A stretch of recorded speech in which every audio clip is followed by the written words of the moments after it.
Hello, everyone, and welcome to today's webinar with Ocean Networks Canada. My name is Kaylin Correa, and I will be moderating this session today. We also have Luisa Sarmiento to help with our interactivity and to monitor the chat, and Mauricio Carrasquilla will be our speaker today. So first off, let me introduce Ocean Networks Canada's fall webinar series. So the aim of this series is to offer free online interactive events featuring ocean-related topics. This series introduces both scientific and Indigenous approaches to understand ocean changes and their importance nowadays. Today's webinar will be about the importance of community observatories for coastal ecological studies with our wonderful speaker, Mauricio. So now let's see how you can participate in today's session. So as you can see on the screen, you can participate in Mentimeter. Simply go to menti.com and enter the following code, 8331722. If you can do this on your smartphone, use a different browser tab, or download the application Mentimeter. If none of that is possible to you, simply put your answers or comments in the Zoom chat. Awesome, thank you, Luisa. So now I'll invite you all to try out our first Menti question. You can go to menti.com and enter 8331722. So where are you participating from today? All right, we have lots of places coming up here.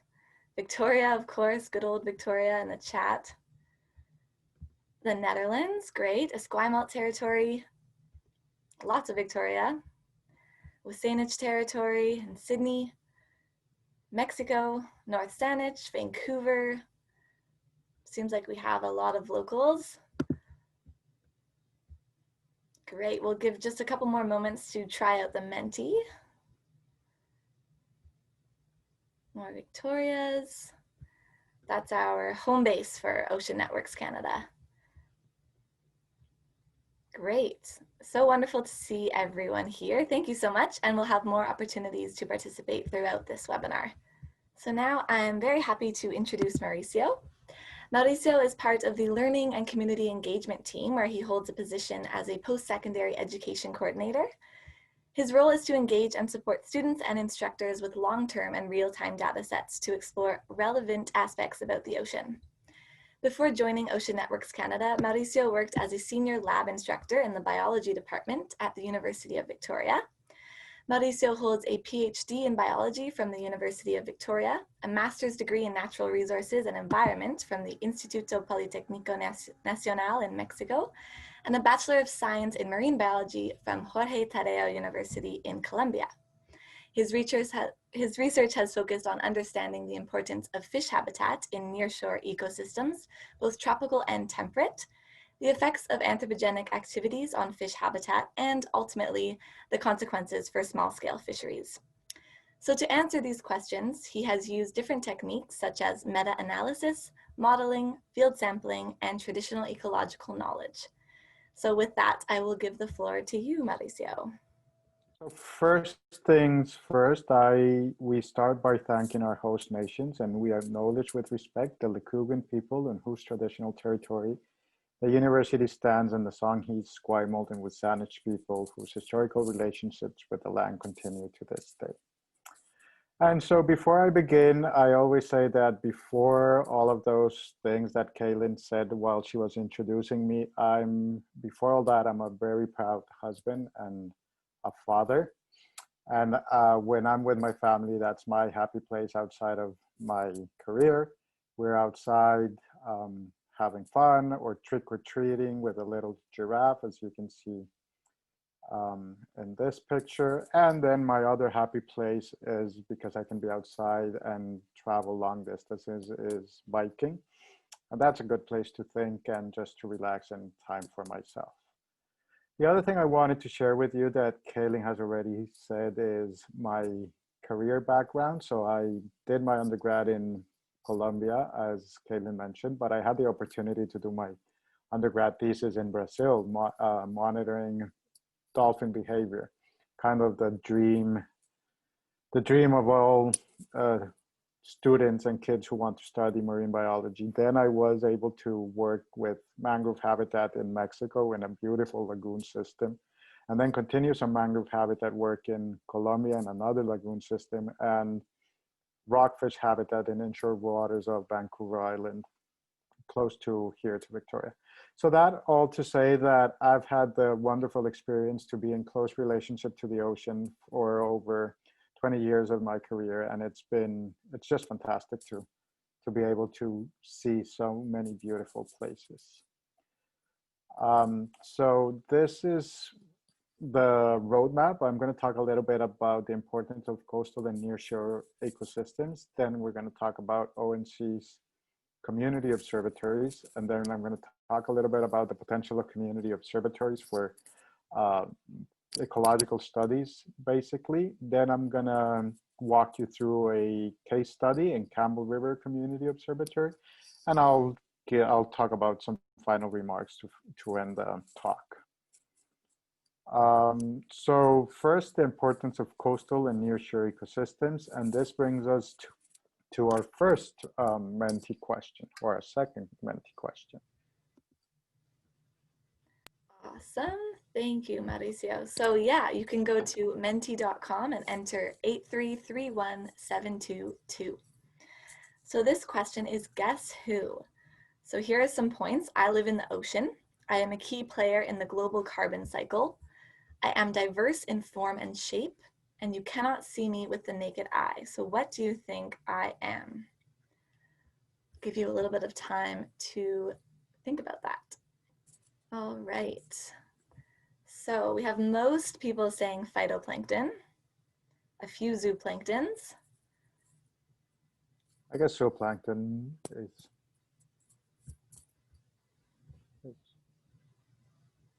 Interesting, okay. Nobody for small fish or crustaceans. All right. great. So What are your should I comments on that, Mauricio? take it over? Yeah. I think people are right. It is phytoplankton, and these are really, really important. So phytoplankton vary in shape and form. They're extremely abundant in the ocean, and they play a key role in the carbon cycle, but also as primary producers. Like plants in land, they photosynthesize, so they produce organic carbon from sunlight, from energies, and they are very important because of the primary productivity. So the base of the food chain, and many other trophic levels, other organisms feed on them. So this image that I'm showing now is a technique to measure how many of these organisms are in the ocean. It's called remote sensing.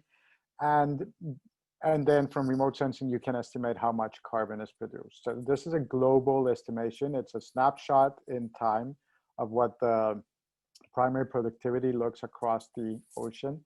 But the take-home message is that you can see that the open oceans are kind of low in productivity, and as you go closer to the continents, the productivity increases, and there are some hot, very, very high productive areas in coastal or nearshore ecosystems, and that's the really important aspect of it. Together with phytoplankton, there are other coastal ecosystems that are also highly productive. In the Pacific Northwest in particular, kelp forests are really important, together with seagrass meadows. And then across the world, salt marshes and even mangrove systems in tropical ecosystems are very productive, not only because of the amount of organic carbon they produce, but also because they can host a very high diversity of organisms. So this brings us to the next Menti question. And the question is, what are some of the major threats to the marine environment? What do you think is threatening the marine environment? Great. So once again, go to menti.com and enter 8331722. So someone in the chat has said plastics, warming, acidification, people, overfishing, climate change, eutrophication, ocean acidification, pollution. Yeah, these are awesome. Hydrocarbons, higher temperatures. These are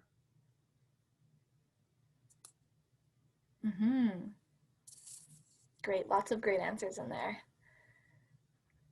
Lots of great answers and true answers too.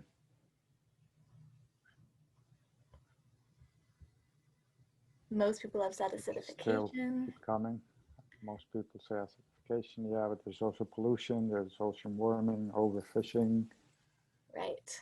Great. Okay, great. Yeah, I Back think to you, Mauricio. everyone's okay. So yes, there are lots of threats to the marine environment. As we all know, human population has increased exponentially over the last few decades, and this is particularly true in coastal areas. Human populations like to settle close to coastal areas, so human population in turn is higher in coastal areas. So that's putting a lot of pressure into the marine environment in many different ways, such as pollution that many of you mentioned, as like plastics. Plastics is a big thing and a big field of research happening right now, but pollution can come from nutrient discharge from continental areas, and this can in turn generate habitat degradation because of the pollution, but also because of bad fishing practices that damage the ecosystems. And one other key impact to the ocean is overfishing. Although there are some fisheries that are well managed, many fisheries have seen depletion over the years. And this is concerning for people who rely on the ocean. Because people have relied on the ocean for centuries, and people who have settled close to the ocean traditionally rely on the ocean for food, for example, whether it's to alleviate poverty, whether it's for their consumption, or whether it is for an economic activity. All of these things can be damaged by the threats. There's also very important cultural aspects to the resources that people in coastal areas rely on, such as First Nations across the country and indigenous communities across the country. For example, salmon. Salmon is a really, really key species for a lot of indigenous communities along the coast of BC. So now I'm going to talk about community observatories, but before I do, I'm just going to give a quick overview of what Ocean Networks Canada is. And what we have is a number of observatories underwater. So we have a shore station providing limitless power with a cable connected to nodes, and they essentially work as a power bar where you can connect multiple instruments. These instruments are transmitting data in real time because the power cable also has a fiber optic cable, and they are made available for free for scientists and the general public. Community observatories are a low scale version of this big image, and it's a shore station with a platform that has customizable instruments that the community select what instruments they want to have in their platforms, and I'm going to talk a little bit more about that. So another Menti question is, guess how many data producing sensors there are for every Ocean Network Canada staff member? And so try to think how many instruments or different sensors we have underwater in all of our infrastructure. Great. And once again, you can go to menti.com and enter 833172.2. So guess how many data producing sensors there are for every Ocean Networks Canada staff member. So someone in the chat has guessed 300. Most of you are guessing 30 and 55. We've got a few for 100 plus. How accurate are we, Mauricio? I think we're getting more and more accurate as more answers come in. The green bar, I think, is where you want to be. So we're around 55, and it ranges between 55 and 70. So yes, we're within that ballpark. So it's a lot of sensors, Wow. lots and lots of different sensors that ONC has underwater collecting data. That is a lot. Wow. All right, great. I'll let you take it away again. Great. So now I'm going to talk about community observatories and how we work with the communities to try to solve many of the threats that I talked about. So the community observatories provide an important tool to try to understand some of these threats, to try to mitigate some of these threats in the long term. And so that is one of the reasons why community observatories are important. So as I told you before, the community observatories are underwater and they are set up and installed with the communities. And there's a process that can take more than a year. And the first thing that we do is that we have an indigenous engagement team that does a really good job at approaching these communities, First Nations, and trying to create a lasting partnership, a very meaningful one that is built in trust. We start the conversation, we start asking them a key question is, how can ONC help them and support them to complement the traditional knowledge about the ocean and about their local waters that they have? So this conversation can take a long time. And once this step is done, there's a second step that is to all the planning. And the planning consists in essentially 2 points: the best location for the platform. Where do we want the platform to be in our local waters? And what ocean parameters are you interested in monitoring? What do you want to know? What do you want? How do you want to complement the knowledge that you already have of your local waters? And that's why these platforms and these observatories are completely customizable for the needs of these communities. The next step is, of course, deploying and installing the platform, but ONC's work does not end there. We continue to support them throughout the entire process by training them on how to acquire the data from our data portal if the data is shared. We also provide insight and training on data interpretation. So all of these data that they're collecting, what does it mean and how does it help them understand their local waters?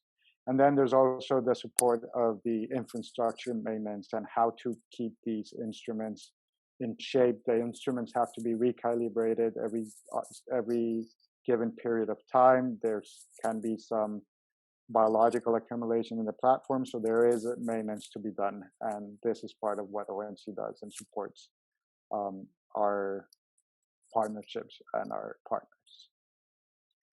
And this is the map of the communities observatories that we have to date. And as you see, we have one in the Arctic, and then we have a number of community observatories along BC's coast, British Columbia's coast. And what you see is that all of these community observatories have a First Nation territory where we have partnered with. So what are the potential of community observatories for ecological studies, oceanographic studies? 5 years ago, there was a paper published by a number of scientists, including one from ONC, Fabio De Leo, where they discussed the importance of coastal observatories for monitoring fish in response to environmental changes. So over the years, there's been a lot of use of deep sea observatories, but they argued that coastal observatories have not been used as much. So this is an important field of research that is open with coastal observatories. And what they argue is that combining visual observations from underwater cameras with environmental variables can give you a good idea of the community structure, of the behavior, circadian rhythms, for example, or temporal variations. And they argue that this is a really important aspect to keep in mind, or a good tool to have for ecological studies. So again, this is the community observatories that we have. And what I'm going to do next is walk you through each of the community observatories, and starting from the northern one in the Arctic, Cambridge Bay, and showing you kind of the characteristics of each of these community observatories. So this is what it looks like outside of the water, and then we can dive into the water and look at the underwater camera, and we can see the habitat and the visibility and you can see that there's a soft bottom with some structure, and you see an Arctic cod swimming by. So as I'm going to show you different observatories, you're going to notice that the visibility differs, and just keep in mind that these are snapshots, 30-second snapshots taken for the purpose of this presentation, but the conditions do vary across the day and across the year. The visibility can vary based on the tides and the currents and the location, of course, but they stay relatively similar, if you will. So the next one is Digby Island in Prince Rupert, and you can see that unlike Cambridge Bay, there's way more suspended sediment here. It's flowing much faster, but still you can kind of see the bottom, and you can actually still identify some species like these rockfish that are showing up here. And more importantly, you can also grasp some behaviors like the predation event that just happened, like right there with the other rockfish. So it's harder to see, but there is potential for observations to be done despite a lower visibility. The next one is Hartley Bay, and this is the most recent observatory that we have partnered with the community, and it was recently deployed, so it's brand new. And it's really, there's really nothing very interesting to see other than a very, very cool octopus displaying a very interesting behavior. So if you're a behavioral ecologist and you like invertebrates and you have an idea of what this octopus is doing, we would like to hear from you. The other important thing to notice is the difference in the bottom here. It's a mixture of sand and some rocks and some seashells. So again, a different characteristic than the other ones. Next, we have Kitimat Village, and this habitat, like the one in Digby Island, you see again a lot of suspended sediments. You can still see the bottom. It's a soft bottom. But there are, depending on where you are, what observatory you're looking at, there are differences in the visibility. And again, they do change over the year and over a day, depending on currents and tidal cycles and other factors. Then we have Campbell River, and this is just going to be a quick snapshot of some sea perches swimming around, and you can notice how the bottom here is different. It's sand, and we also have sea urchins, and I'm going to talk a little bit more about this specific habitat later when I talk about Campbell River. Then there's China Creek, and again there is a different kind of habitat. This camera is focusing on this structure that is important for some, it could be important as a habitat for some fish, like the one that we're seeing here. You see that at this moment, the water is flowing slowly, but again, the visibility does change over time. And we can also kind of see the bottom and see that the habitat looks like a little bit of a soft bottom as well. And then finally, Bird Inlet is just off Vancouver. They do not have an underwater camera, but they do have a lot of instruments underwater in their platform that are collecting data for them to understand their local waters. Okay, so if you were part of a coastal community, what ocean parameters would you like to include in your observatory? That's the next Menti question. Mauricio, do you want to explain a little bit just what an ocean parameter is exactly? Essentially, what variables would you measure if you're in the ocean and want to know a little bit about the ocean? What would you try to measure? Right, awesome. Okay, so we have some answers coming in, but we can't quite see them yet. There we go. Water quality, yep. Plastics pollution and POPs. Temperature. Yes. audio and video, salinity, temperature, current speed, video observation, and That's acidification. really Wow. specific. Yes, Yeah, many that's really answers specific. there. Fish count. Yes, I like that one personally. Mm-hmm. Oh. Yes, water nutrient. Yeah, and you usually measure pH is a really common one too. Mm-hmm. Sound pollution. Yes, you can measure that with hydrophones, definitely. Yes, you can infer species abundance and diversity with video cameras, although it has some caveats. Sediment, Sediments. yes. Okay. Lots of good answers. Pollutants. Are these some parameters that ONC is measuring, Mauricio? Yes, many of them are. Yes, Okay. indeed. Yes, salinity, temperature, pressure, that's a CTD, video observations, salinity, water speed. Yes, many of these parameters ONC is measuring. Okay. Have you seen any that we aren't measuring at the moment? Not yet, no. Okay. No.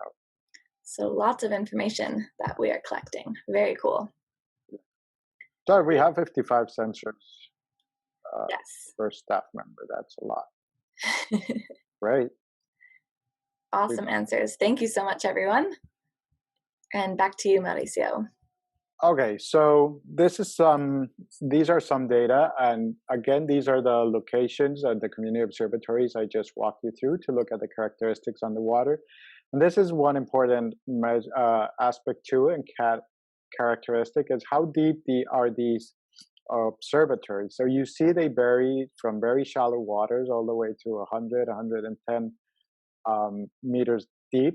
So the location, together with the depth, and together with the environmental variables that these instruments are collecting, can actually be a very interesting field of research for coastal ecological systems.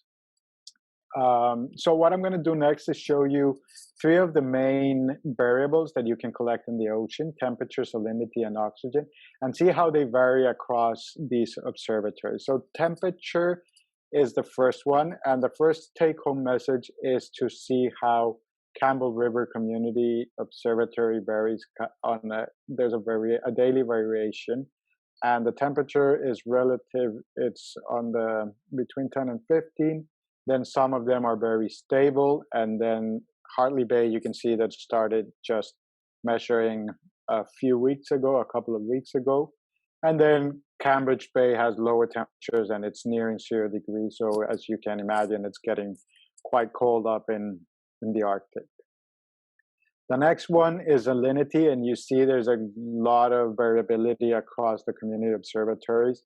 And Cambridge Bay seems to have the lowest salinity. And these are only measurements for a month. This is only October of 2020. So this is the variation over a month, but these data can provide a bigger picture if you download a longer time series. And again, Campbell River is quite interesting because of the daily variation that it shows. And I assume it's because of how shallow it is.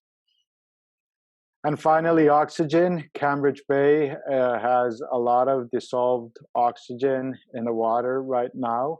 And then there's kind of the other observatories right here, ranging between about 3 and 5 milliliters per liter. And China Creek has low oxygen. You see that it's steady, but it's quite low.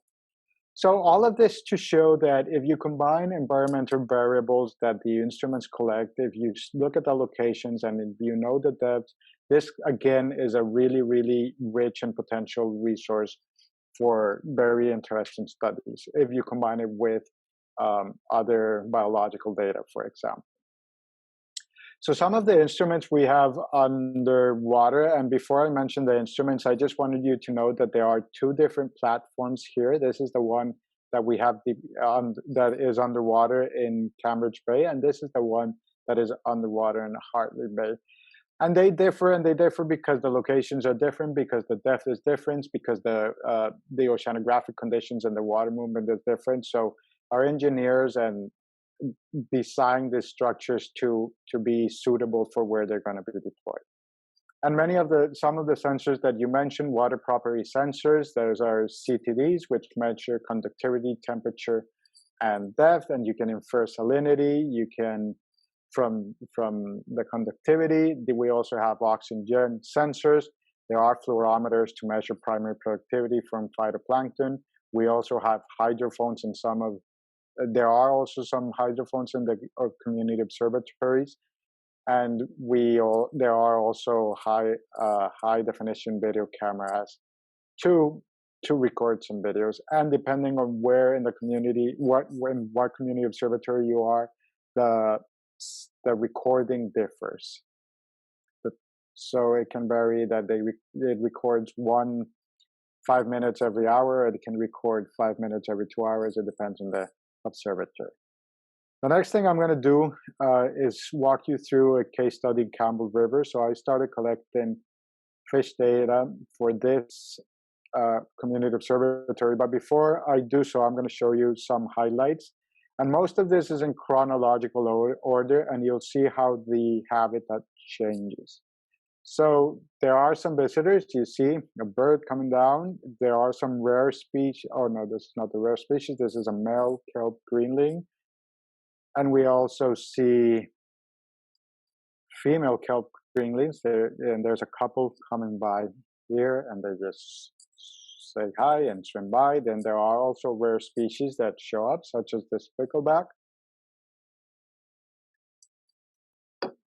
Then this is another female kelp greenling, and the importance of this particular part of the clip is to see that you can, if you spend a lot of time making observations, you can see some predation events like the one that just happened.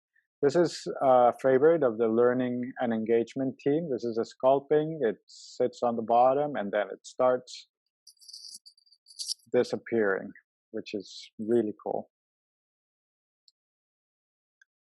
So you see that the habitat is now a little bit more complex. There's a rock and it's been colonized by sea urchins. And then the other thing we're seeing here are copper rockfish really avidly feeding on those euphacids. So those little organisms are euphacids, the ones swimming in the field of view, and then you see the rockfish eating them. Then you see a small lingcod, and I can tell this is a juvenile lingcod because if you compare it to this one, this is a huge lingcod. So you can definitely know that that's a juvenile lingcod. And this is the one clip that is not in chronological order. You see that the habitat was different. And then, of course, there are marine mammals that swing by the observatory as well. So I started looking at this observatory for teaching purposes and trying to come up with some labs, but continue to do so because I found it really interesting. So I've looked at a year of data from 2019, and this particular camera records for 5 minutes every hour. I haven't looked at every hour, I've looked at every 2 hours. And what I did was count fish when present in the field of view. And I assumed that if a fish of the same species left the field of view and came back within 10 seconds, it was the same individual. I would mark it as a different individual otherwise. So overall, I've seen over 1,600 5-minute clips observed, about 136 hours of observations, but only 27% of those videos have fish. So you can imagine there's a lot of time staring at underwater videos with nothing in them. Sometimes there are invertebrates, but sometimes there's just nothing. And so far, around 1,400 observations. So I'm just going to show you some data of preliminary data of what we've seen in these community observatories. And the first plot I'm going to show you is the number of observations over the year. And so the y-axis is the number of observations, and on the x-axis, you have the years of the month for 2019. So you see that the number of observations is low throughout the winter and the spring, and then it spikes and it increases quite dramatically in the summer and starts decreasing as the fall starts to come up and then the cycle starts. One question that you may have is what's happening in June? And so one of the limitations of video cameras is that microalgae and other organisms can aggregate in the lens in this case.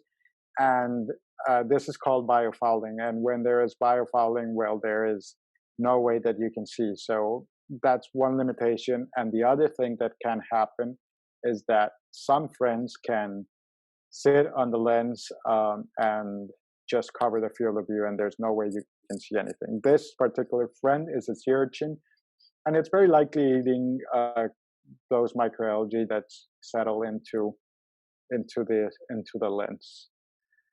Then you can take a look at what species are there and what are the number of observations for each species. So overall, there are 20 species, if you will. However, I think they could be more, particularly because the flatfish are not identified to species. The sculpins, some of them are not identified to species. And if you see, we have some unidentified fish. So I think there are more than 20 species in this community observatory over a year of observations. And then you can see what are the most abundant number of observations. And as is common in many ecosystems, there are a few common species, and then there's a number of rare species. So a pattern readily or observed in multiple different ecosystems.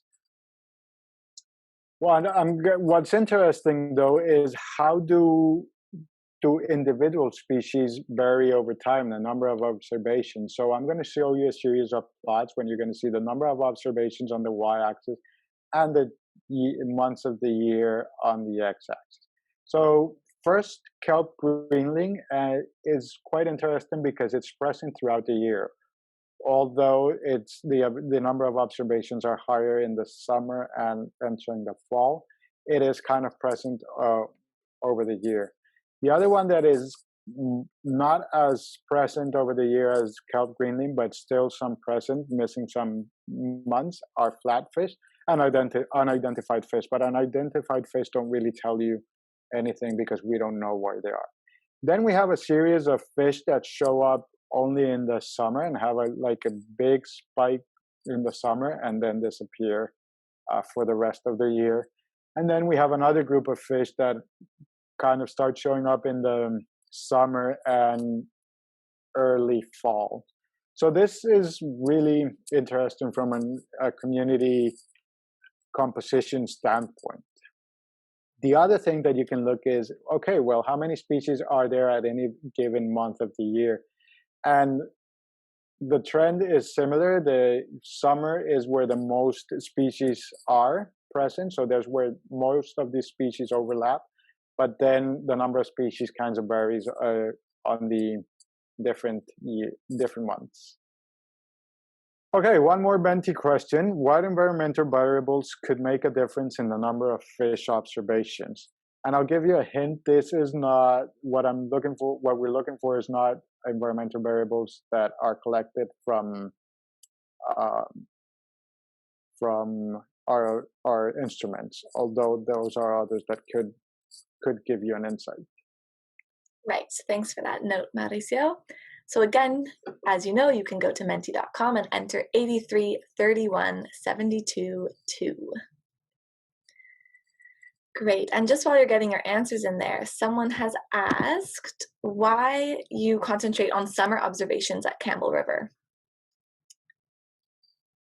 No, I did not concentrate on summer observations. I do the same amount. What I've been doing is sampling a day of one given day for all the months. So the observations are the same. The thing is that there are more fish in the summer. There are more observations in the summer than there are in the other months of the year. Right. Okay. Thank you. All right. So human population, oxygen, lower trophic species, primary productivity, fishing, temperature, presence of vessels, seafloor events. Great. pH. What do you think of these, Mauricio? I think those are fantastic, and they do provide a lot of insight and for long-term monitoring how all of these variables are varying and how the community is adapting to these changes and what the abundance and composition is like as these Mhm. variables vary over time. Right, awesome. So temperature again, great. Noise, awesome. Noise, for sure. All right, and we have some great questions coming into the chat as well, which we will get to shortly in our question period. So back to you, Mauricio. Okay, so yes, all of those variables are important. I'm not going to show any data of those variables. What I'm going to show is a variable that is important for many species in both land and the ocean and the water, is how the circadian rhythm, and some animals are diurnal and some others have nocturnal behavior, and that's what I'm going to focus on now. So again, on the y-axis, you're going to see the number of observations, and then it's the number of observations during the day and then during the night. In the case of copper rockfish, you can definitely see that it's the number of observations are higher, much higher at night than they are during the day. So this you can start inferring that perhaps copper rockfish has some nocturnal behaviors. Then, similar to copper rockfish, dogfish, herring, and Pacific cod have a lot of nocturnal activity, and dogfish and herring not a lot of day activity, whereas Pacific cod has a little bit more of activity. And then you see the opposite for the rest of the most abundant species identified. So striped sea perch is only exclusively seen during the day, whereas kelp greenling tends to be more visible during the day than at night, although you can see it at night. Lingcod is also more likely to be seen during the day than at night, and the same is true for the flatfish. But again, the flatfish are not identified to species, so that may differ across species. I'm not exactly sure. Okay, so some final remarks, and from an ecological standpoint, the fish assemblage and the fish composition observed has a marked seasonality and a daily variation, and that from an ecological perspective is really interesting, and how the community changes over time and over a day based on their circadian rhythms. It's also interesting to see how the number of species observed also varies seasonally. So what's the species richness at any given month of the year in this observatory? It's also interesting from an ecological standpoint. This also has some implications for the communities and where these observatories are. So for example, fish communities provide insight into ecosystem health. I showed you some footage of a juvenile lingcod, for example. So coastal ecosystems can be nursery areas for a lot of fish, and as they grow, they migrate to deeper water. So if we're seeing a lot of juvenile lingcod in this area, we can infer that there's a lot of recruitment going on into deep water, and that the fishery might be healthy. If there's a lot of fish around, it can also provide insight as to a healthy ecosystem, that perhaps there's not a lot of nutrients, there's not a lot of pollution, and that's why we're seeing so many fish. And for this, and these are kind of the questions that the communities would like to ask and would like answers on, and that's why the monitoring is so important. The fish's seasonality and the circadian rhythm can be highly informative to fishing communities by providing evidence of species present over time. So although the communities, as I've told you, have a vast knowledge of the waters and what to fish for and where to fish for, this can provide an additional tool for them to know when to fish, what is present at what time of the month, for example, at what time of the year, sorry. And then if you start looking at long-term studies, these can help communities observe how resources are changing with respect to environmental variables.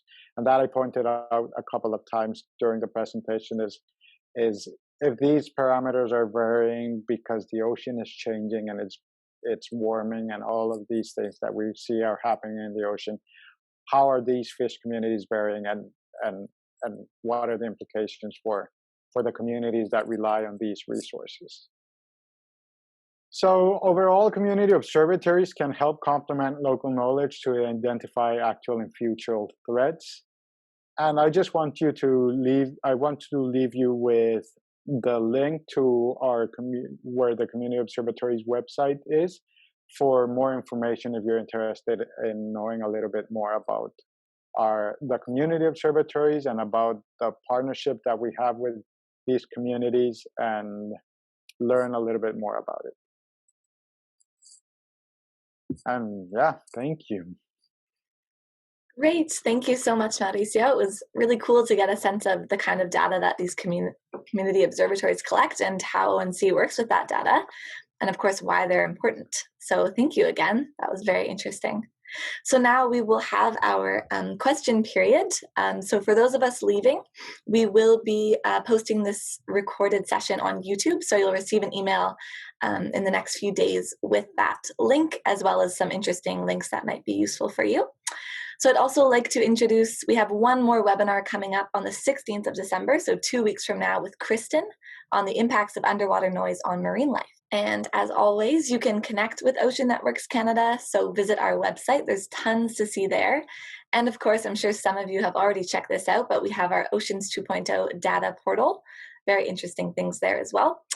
You can follow us on social media. We have YouTube, Twitter, Instagram, and Facebook. And of course, always email us at info@oceannetworks.ca. We'd also like to thank our funders. Ocean Networks Canada is funded by the Canada Foundation for Innovation, the Government of Canada, Natural Resources Canada, Fisheries and Oceans Canada, Canary, the Government of British Columbia, the University of Victoria, and many more. All right. So with that, we'll start our question period. You can again go to menti.com and enter that code. Also, as Louisa has just put in the chat, we do have a quick satisfaction survey that would be wonderful if you could complete. And we'll send that out again in our post-event email.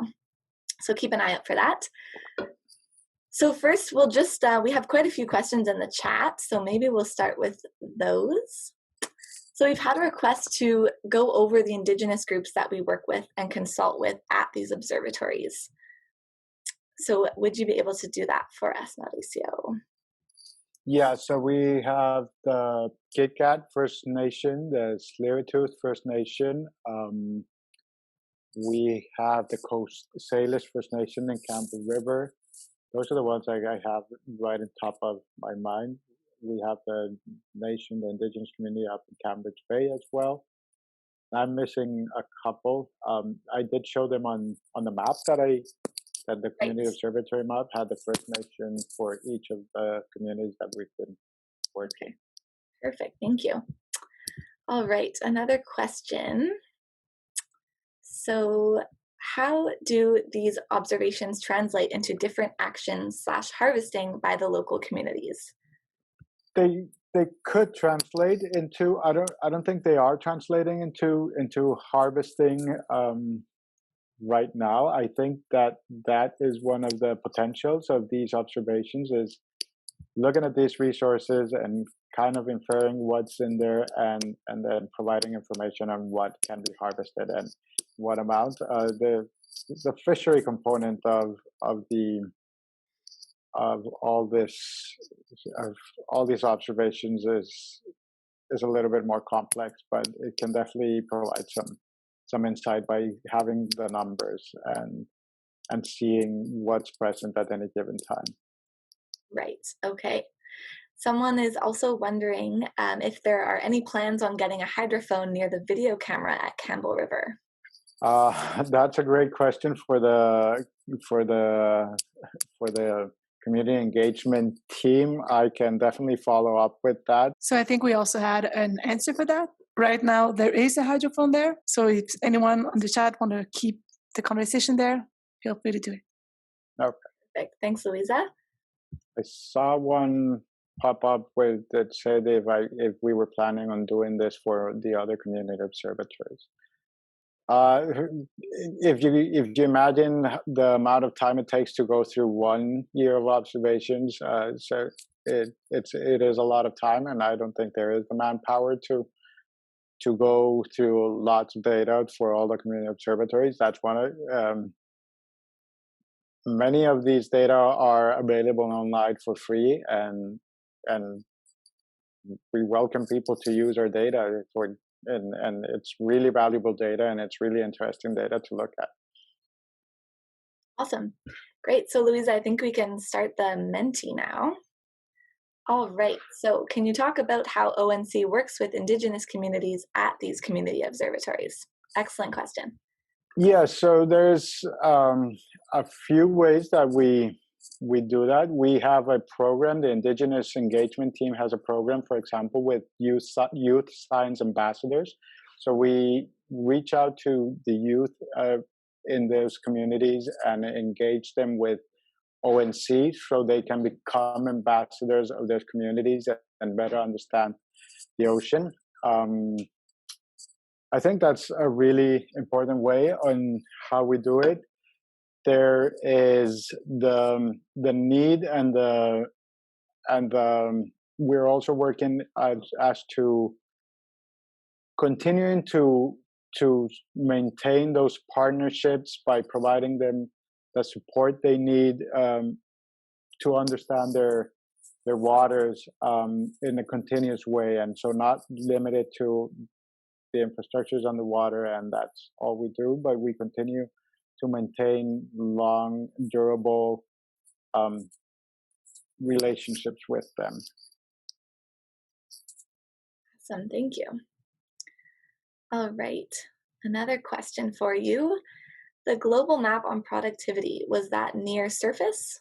What about deep ocean productivity?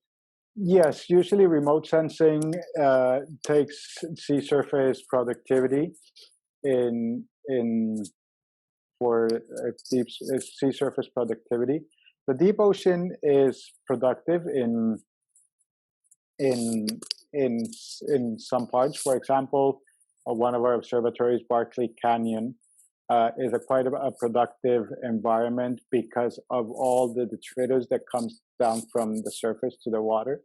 And so those are also productive. But the productivity based on sunlight is for the photic zone specifically.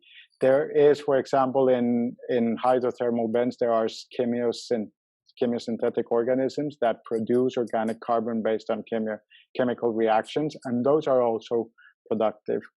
But the main productivity of the ocean, I'm quite sure that comes from the sea surface and from the photic zone where all the photosynthesis is happening.